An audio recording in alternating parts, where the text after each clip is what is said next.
This lesson on the mechanics of flight deals with the forces and factors involved in flying a level, balanced turn. For an aircraft to change direction, it requires a force that will deflect it effectively towards the centre of the arc around which it will fly. This force is called the centripetal force, that is, centre-seeking.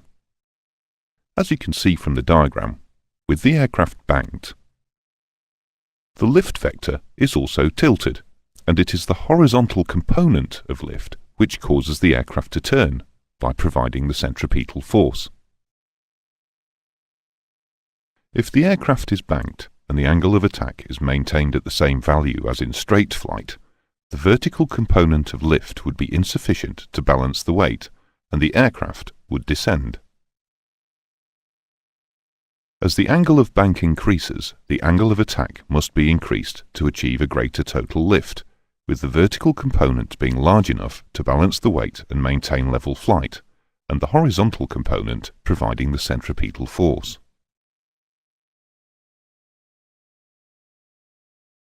In a steady level turn, if thrust is ignored, lift provides the force to balance weight and the centripetal force to turn the aircraft. If two different aircraft can fly at the same TAS and angle of bank, their radius of turn will be the same, since radius of turn is independent of weight or aircraft type. However, not all aircraft can reach the same angle of bank at the same TAS. With a heavier aircraft, the vertical component of lift required increases, but the centripetal force necessary to maintain the same radius of turn also increases in the same proportion. The lift required, although greater, has the same inclination to the vertical as before, and the bank angle is the same.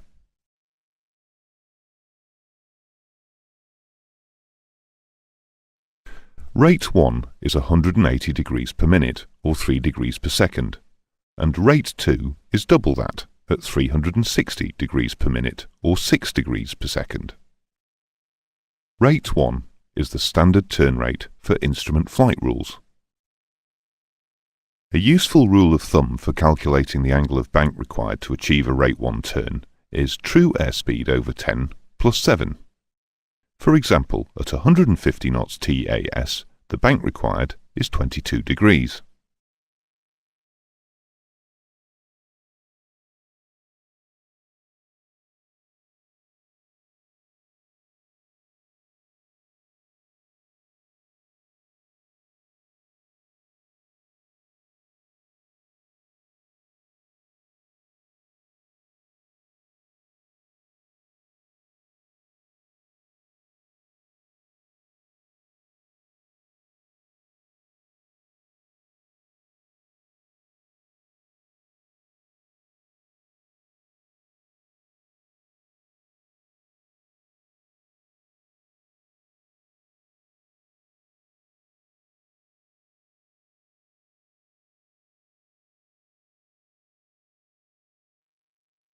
As you have already seen, in a banked turn, the lift must be increased to provide not only centripetal force from the horizontal component, but also a vertical component sufficient to balance the weight.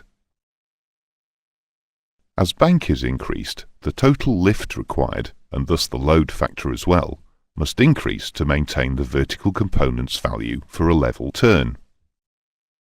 The load factor, or G in common parlance, is the relationship between total lift and weight, can be expressed in the equation load factor N equals lift over weight, which equals 1 over cosine phi, which equals secant phi.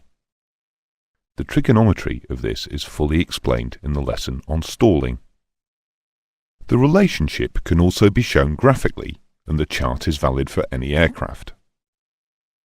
It can be seen that the curve is exponential, that is, the G increases at an increasing rate with angle of bank. The point to remember is that in a level turn, load factor is a function only of bank angle. Constant bank, constant G. There are certain limitations which can restrict the performance of an aircraft in the turn. For each aircraft type, there is a design limit load factor. For modern high-speed jet transports, the limit is 2.5 g. From the graph, it can be seen that this occurs at 67 degrees of bank, which will determine a turn radius dependent on the TAS. This will be the minimum radius possible without exceeding the g limit. If speed is kept constant but bank is increased, the angle of attack must be increased to provide the further extra lift required.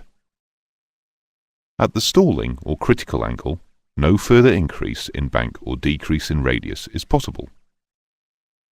Since stalling speed varies with weight and g, this limit will be a function of those two factors. The extra lift required during a turn will result in greater induced drag, so to maintain the straight flight speed, more thrust is required. As more bank is applied, more thrust is needed, and eventually maximum thrust will be reached. At this point, it is not possible to increase the bank or decrease radius. Whether this thrust limit or the maximum load factor is reached first will depend on the g limit and the thrust available. If the thrust available is adequate, the minimum radius of turn occurs at the intersection of the stall limit and the strength or load limit. The speed at this point is VA, the maximum manoeuvring speed. The heavier the aircraft, the greater will be the minimum radius of turn.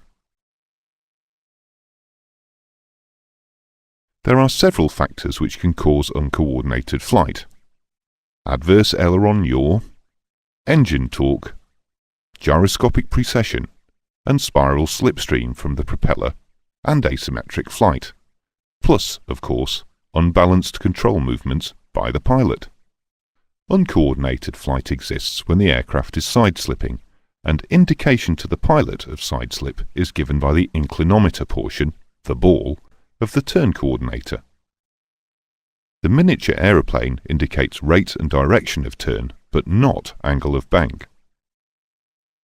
The level index shows when the aircraft is not turning, but not necessarily when the wings are level. When the miniature aeroplane's wingtip is against either of the rate 1 indices, the aircraft is turning at rate 1 or 3 degrees a second. A reminder of rate 1 is below the ball, 2 min, referring to the fact that a full 360-degree turn at rate 1 takes 2 minutes. The inclinometer, as already mentioned, shows the pilot if his turn is balanced. Coordinated or balanced flight is maintained by keeping the ball centered between the reference lines with the rudder. If the ball is out to one side, rudder pressure should be applied in that direction. Stepping on the ball is a useful way to remember which way to push on the rudder pedals. Side-slipping towards the center of the turn moves the ball to the inside of the turn, and vice versa. Changing the angle of bank can also restore balanced flight, but will alter the rate of turn. The second instrument here shows an uncoordinated turn to the right, with the aircraft side-slipping towards the center of the turn, a slipping turn.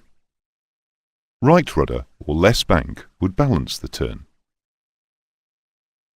The third instrument also shows an uncoordinated turn to the right, with the aircraft side-slipping towards the outside of the turn, a skidding turn. Left rudder or more bank would balance the turn. This concludes the lessons on turning flight mechanics. The flight mechanics series of lessons concludes with the next lesson on asymmetric flight.